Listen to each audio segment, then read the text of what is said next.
Alright, good evening ho. Welcome po muli sa ating church devotion ngayong gabi.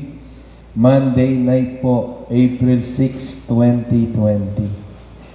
Sama-sama po muli tayong manalangin at mag-aral ho ng salita ng Diyos ngayong gabing ito bago ho tayo matulog. I will do my best po to keep it short. Nais ko po kasi na huwag nyo kaming iwan. Tapusin ho natin ang devotion time na ito. Alright, bago ako mag-share, umawit ho muna tayo. Sabayan ho kami sa aming pag-awit ha. Ang aawitin ho natin ay It Could Happen Any Moment. Sige po, awitin po natin. It could happen in a moment. First stanza po, ready, sing. It could happen in a moment, in a twinkling of an eye. It could happen in a moment. It could break the eastern sky. Though our hearts will feel unworthy, yet how happy we will be. Just from heaven, when His blessed face we see. I am listening every moment from the mighty trumpet sound. What a time we'll have together when the saints shall leave the ground. All our toilings will be over, all our sorrow and its pain. It could happen in a moment. Jesus Christ could come again. Say, stands up. It could happen in a moment, any minute of the day. He could call us home to heaven, there forevermore to stay. Hold the fort a little longer in the struggle over sin. Trust the great commander's promise, He will surely come again. I am listening every moment from the mighty trumpet sound. What a time we have together when the saints shall leave the ground. All our toiling will be over, all our sorrow and its pain. It could happen in a moment. Jesus Christ could come again.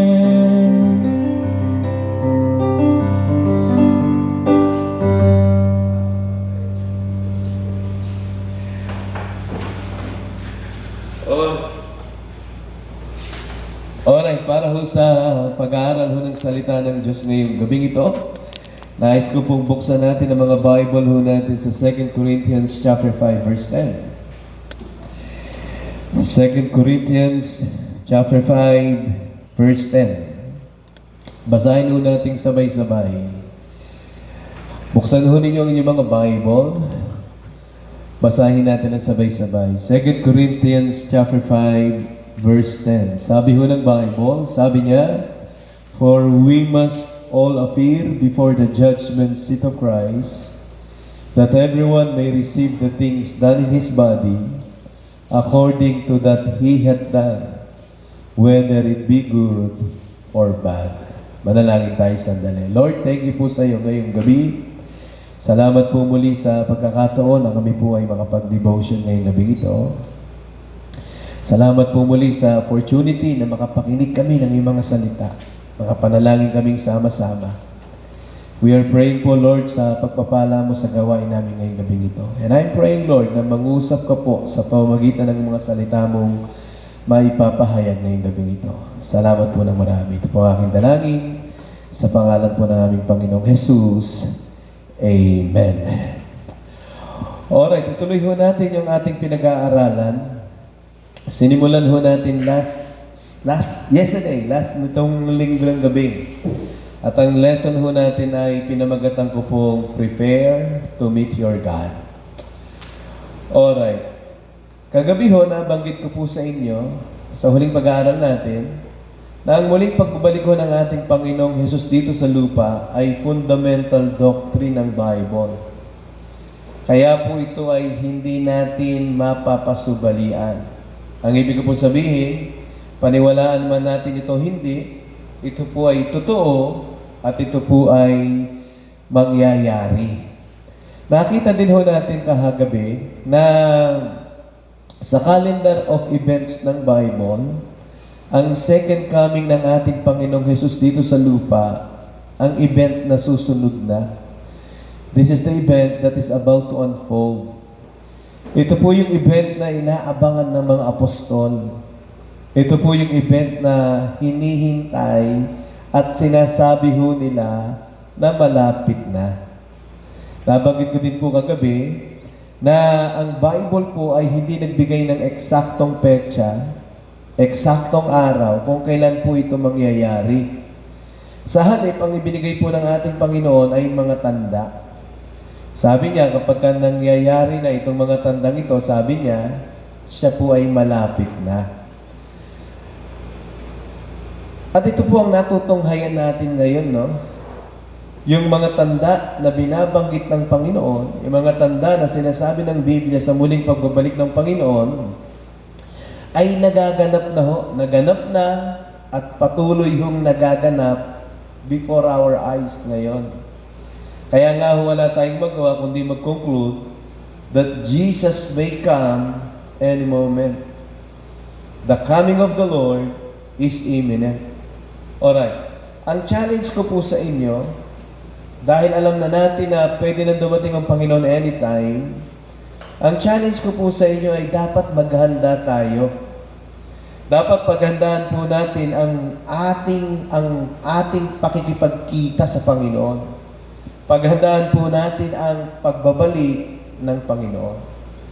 Doon ho sa last lesson natin last Sunday, nitong nakaraang linggo, ang pinatukuyanan ko po ay ang mga hindi mananampalataya. Yung pong mga tao na hindi pa nakakatiyak ng kaligtasan. Sinabi ko po sa kanila na kailangan siguraduhin ho muna nila ang kanilang kaligtasan bago siya dumating. Dahil kung darating po ang Panginoon na hindi sila tiyak ng kanilang kaligtasan, kung darating po ang Panginoon na hindi sila saved, maiiwan ho sila sa rapture. Kaya yun po ang pinakaunang preparation na dapat na ginagawa ng tao sa muling pagbabalik ng Panginoon. Dapat tiyakin muna niya sa puso niya na siya ay ligtas. Para pagdating ng Panginoon, pag nag-rapture, ay makasama po siya at hindi po siya maiwanan. Alright, ngayon pong gabing ito, ang nais ko naman pong kausapin ay ang mga mananampalataya na. No? Tayo pong mga saved na. Tayo pong nakakatiyak na ng ating mga kaligtasan. Nais ko lang pong magbigay ng dalawang dahilan kung bakit po mahalaga para sa ating mga mananampalataya ang paghandaan, ang pakikipagkita natin sa ating Panginoon. Dalawang dahilan kung bakit napakahalaga para sa ating mga Kristiyano ang paghandaan ang muling pagbabalik ng Panginoon. Dalawa lang po. Una, number 1. Mahalaga po na paghandaan natin ang muling pagbabalik ng Panginoon sapagkat sa kanyang muling pagbabalik, when He comes, we will meet Him face to face.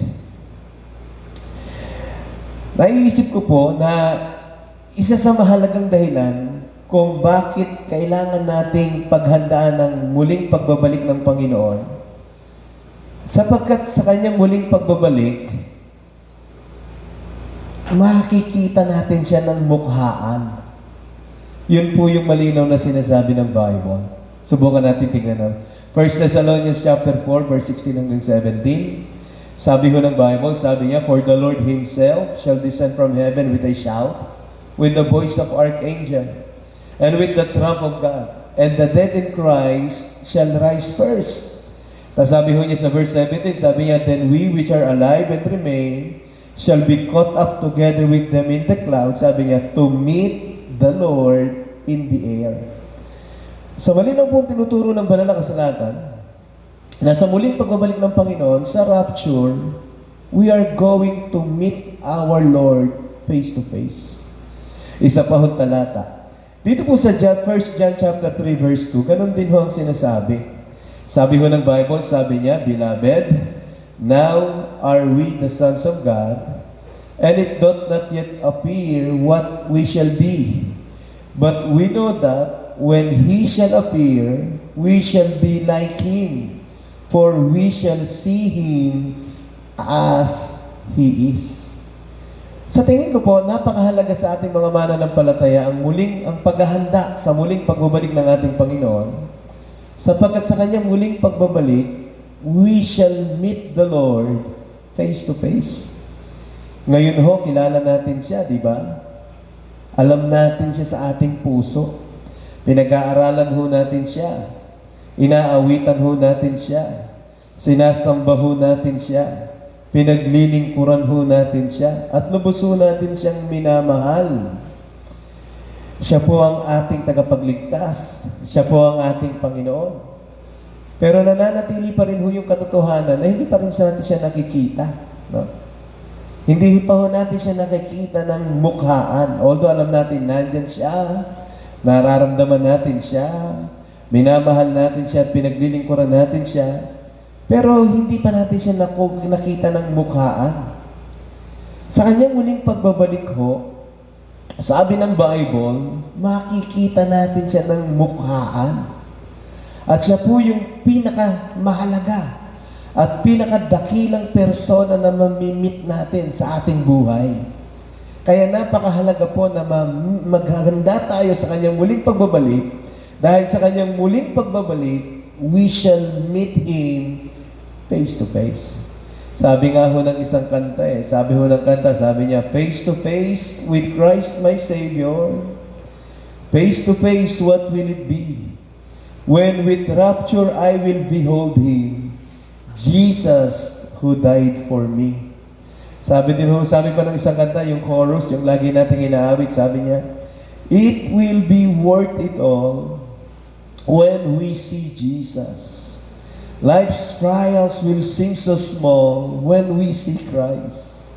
One glimpse on His dear face, all sorrow will erase, so bravely run the race till we see Christ. No?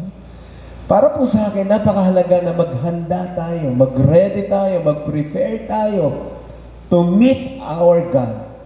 Paghandaan natin ang Kanyang muling pagbabalik, dahil sa Kanyang muling pagbabalik, for the first time, we will meet Him face to face. Pangalawa po. Napakahalaga po na tayo ay maghanda para sa muling pagbabalik ng Panginoon. Sapagkat pangalawa, dahil sa Kanyang pagbabalik, when He comes, He will come as a judge. Ito po yung pangalawang dahilan kung bakit kailangan nating paghandaan ang Kanyang muling pagbabalik. Dahil sa muling pagbabalik ng ating Panginoon, He will come as a judge. Noong una ho siyang nagpunta dito sa lupa, hinubad ho niya yung Kanyang pagiging Diyos. Siya po'y naganyong alipin. Noong una ho siya nagpunta dito sa lupa, nagpunta ho siya rito bilang tagapagligtas, bilang hain para sa ating mga kasalanan. Kaya ho nung una niyang pagpunta rito sa lupa, maraming tao po ang hindi sumampalataya sa Kanya. Inalipusta ho siya ng mga tao. Tinatwa ho siya ng mga tao. Sinaktan siya, pinahirapan siya hanggang mamatay. Pero ho sa Kanyang muling pagbabalik, iba na. Hindi na ho siya babalik dito bilang hain. Hindi na ho siya babalik dito bilang anyong alipin. Babalik ho siya dito sa lupa bilang isang judge. Sabi ho ng Bible, 2 Corinthians chapter 5 verse 10, ito po yung ating text, sabi niya, for we must all appear before the judgment seat of Christ, that everyone may receive the things done in his body according to that he had done, whether it be good or whether it be bad. Sa araw na ito, sa araw ng kanyang muling pagbabalik, makikita natin ang ating Panginoon ng mukhaan. And at the same time, tayo pong mga mananampalataya ay haharap sa luklukang hukuman ng ating Panginoon.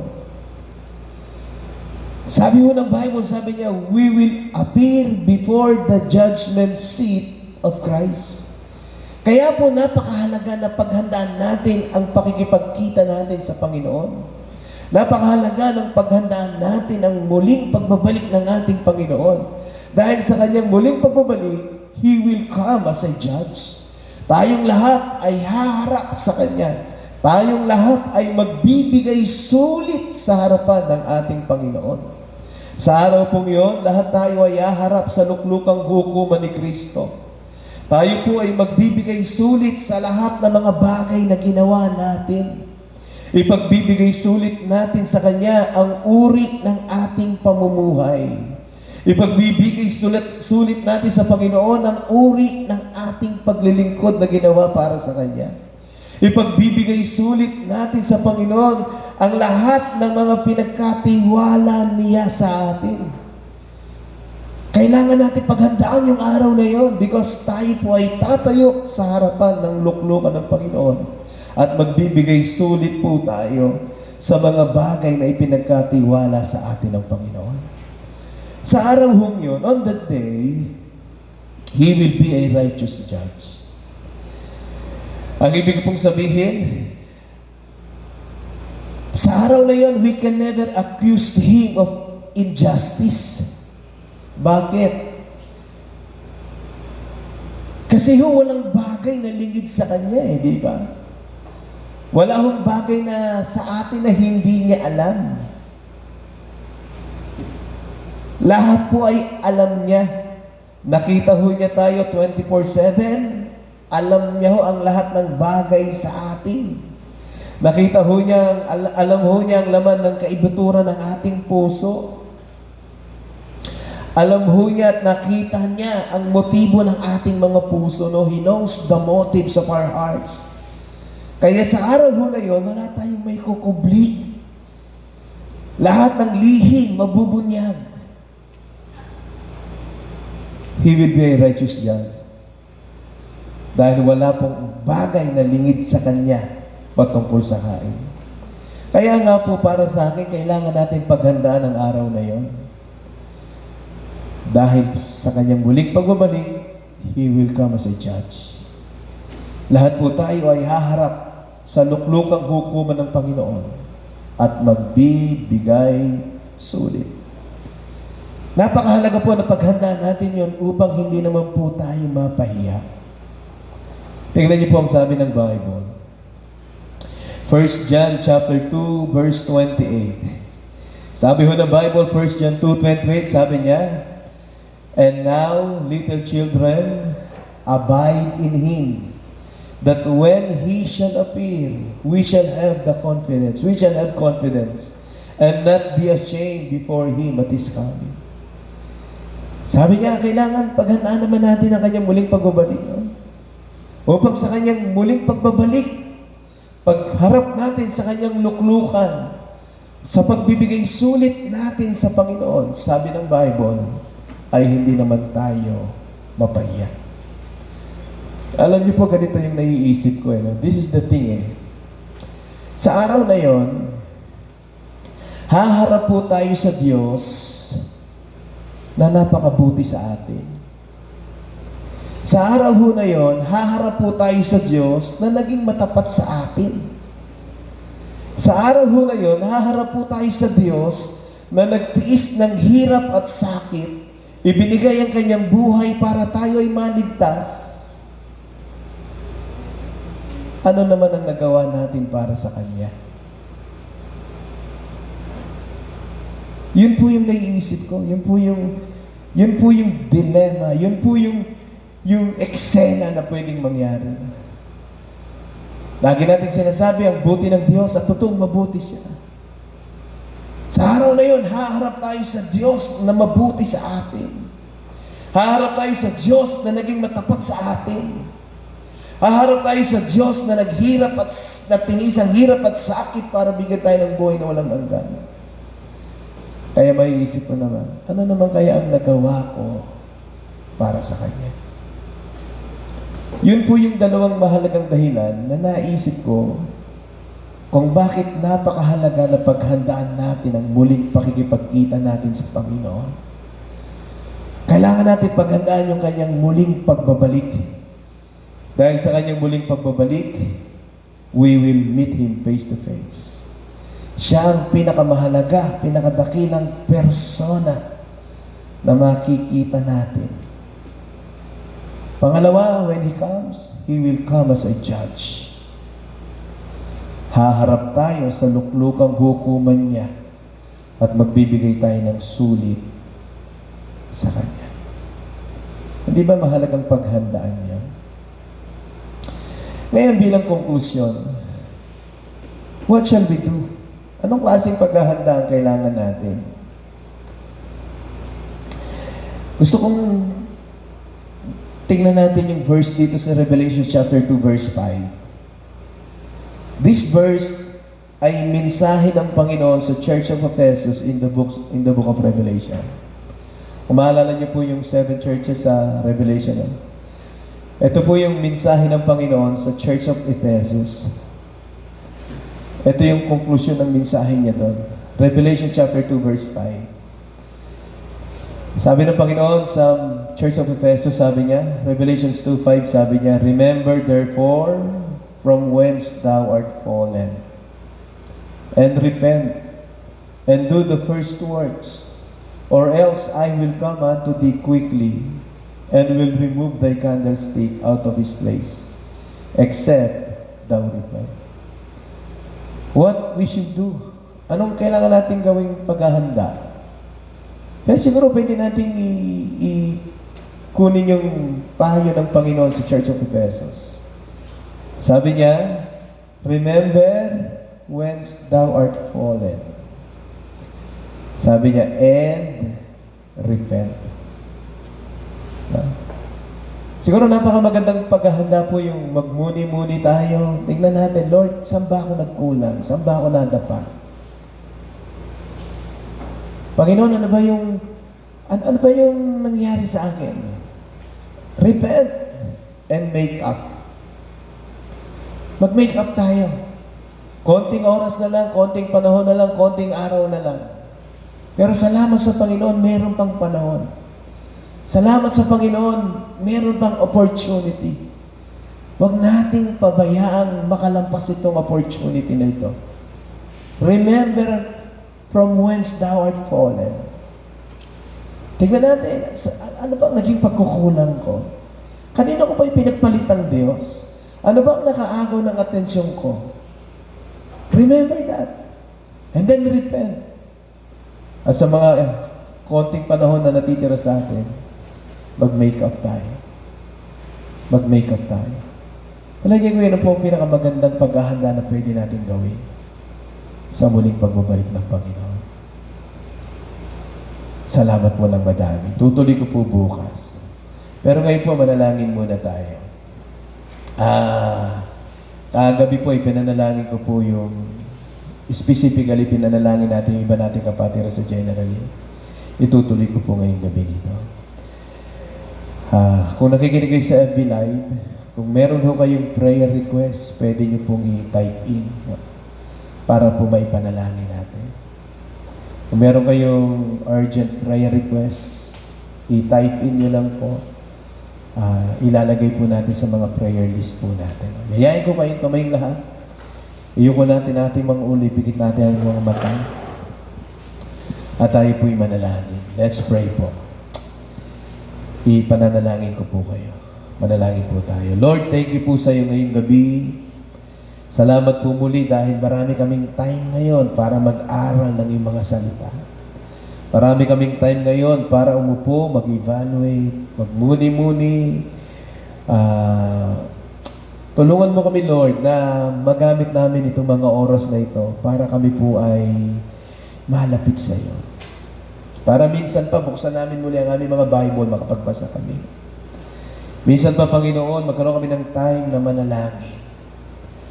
At maging advantage sa amin itong time na ito, Lord, na kami po ay mapalapit sa iyo. Salamat po sa mga salita mong narinig namin ngayon. Tulungan mo kami, Lord, na makapaghanda sa iyong muling pagbabalik. Alam po namin na konti na lang ang araw, konti na lang ang oras. Tulungan mo kami, Lord, na maituwid namin ang aming buhay. Maitama namin yung aming mga maling gawi. Mapagsisihan namin ang aming mga kasalanan. Upang sa iyong muling pagbabalik, Panginoon, hindi naman kami mapahiya. Nawa, Panginoon, yun po ang maging drive ng puso namin ngayon. Mag-ready kami, mag-prepare kami sa iyong muling pagbabalik. Marami pong salamat. Ama, ngayong sandaling ito, dinudulog ko po sa iyo ang mga kapatiran namin. Nasa pangatlong linggo na kami ng aming quarantine. Di kami makapagtrabaho, wala kaming kita, wala kaming income. Yung mga businesses po ng mga members nakasarado. Marahil sa amin ngayon ang nahihirapan financially. Panginoon, dalangin ko na tutulungan mo kami. Alam ko, Lord, na walang bagay na mahirap sa iyo. Walang bagay na imposible sa iyo. We are praying po na somehow iunat mo yung kamay, provide mo yung needs namin, makasurvive po kami sa quarantine na ito, Panginoon. Marami sa amin ang nagkakaroon ng takot sa puso. Marami sa amin ang nagkakaroon ng agam-agam. Dalangin ko, Lord, na sa kabila ng ganito naming kalalagayan, maranasan namin ang iyong presensya sa aming buhay. Makita namin, ma-realize namin na nandiyan ka, hindi mo kami pababayaan. Ano man ang mangyari, we are safe and secured sa iyong kamay. Tulungan mo kami, Panginoon.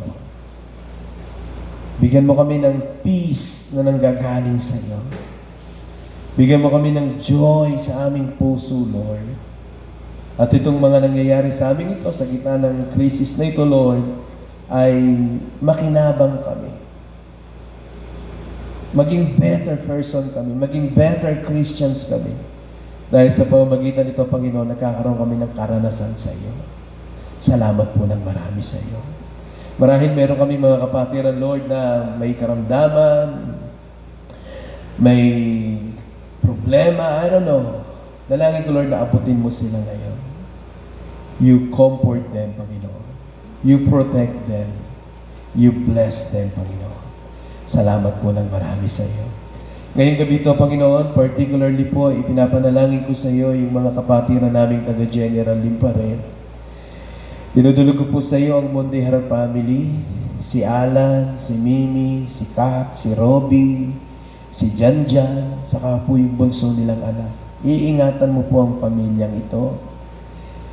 Babakuran mo po ang kanilang tahanan. Ipagkakaloob mo po ang kanilang pangangailangan, Panginoon.